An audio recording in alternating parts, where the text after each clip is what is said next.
Swazuri sues deputy for taking over his roles. That is on page 3 of the Daily Nation. This is the National Land Commission boss, Muhammed Swazuri, who has sued Abigail Bagaya for taking over their duties. I'm just wondering, and this is the last topic that I want us to have a say on.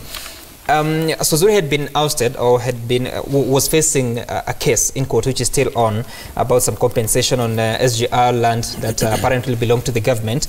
And now he was able to defend his seat, or rather defend his case in court, and went back to office. At that time, Bagaya had already taken over as acting chairperson. Now he wants to sue her. Now his term expires this year. How does this hamper the service delivery of the National Land Commission, and what can we do as Kenyans, bearing in mind all this drama and the legal battle that have to go through, especially you being a lawyer? What do we do? No, there isn't much that can be done, especially now that we know clearly that their term is, the whole team's term is actually coming to an end in, is it 2 months' time or a month's time or something like that? But then what you're seeing is a war between, Swazuri and the deputy over the control of the National Land Commission, which is quite a key commission in this country in terms of land matters. And I also do not understand how, to what extent, as I said earlier, our legal system is crafted in a way that one is presumed innocent until proven guilty. In as much as Swazuri has been facing matters all through in the court process and everything, and he's never been found guilty anyhow or any time, it is just a matter of morality that he should step aside, or rather not to be sitting with the commission, that people do not hold trust in him.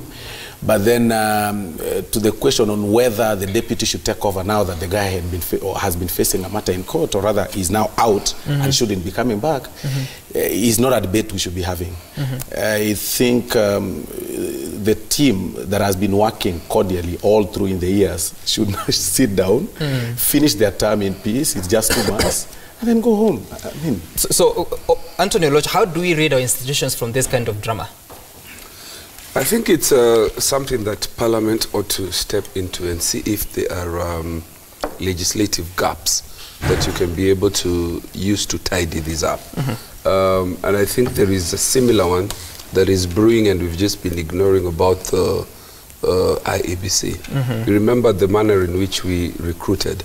The recruitment was the largest provided for the first set of recruitment, and then subsequent panels for recruiting the other commissioners was never provided for. So you have a limping commission where you have 3 people. A situation like the one we are facing, I think it's just political good manners. The legislative gaps we step into, but I think it's just political good manners.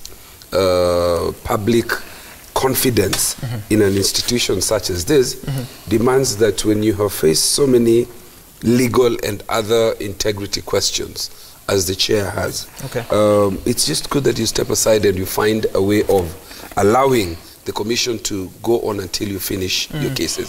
But on the question as to what happens when the chair is away, I hear the chair to be saying that the manner in which the law is crafted, and I think he cites a certain case, is that the vice chair cannot be a chair, cannot act as a chair, which I think is absurd. What happens to a situation where he falls sick, is convicted, or something happens? Does it mean that we will not have a chair? I think those are legislative. But maybe there are certain duties she may not execute as a vice chairperson until she's a substantive chair.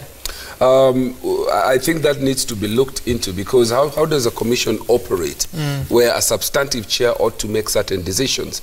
If a situation arises as the one in IEBC where that gap is not filled for months, and it could happen for very many reasons, political and otherwise, then it means that you have a commission that is inoperational, or is not operating at its optimum.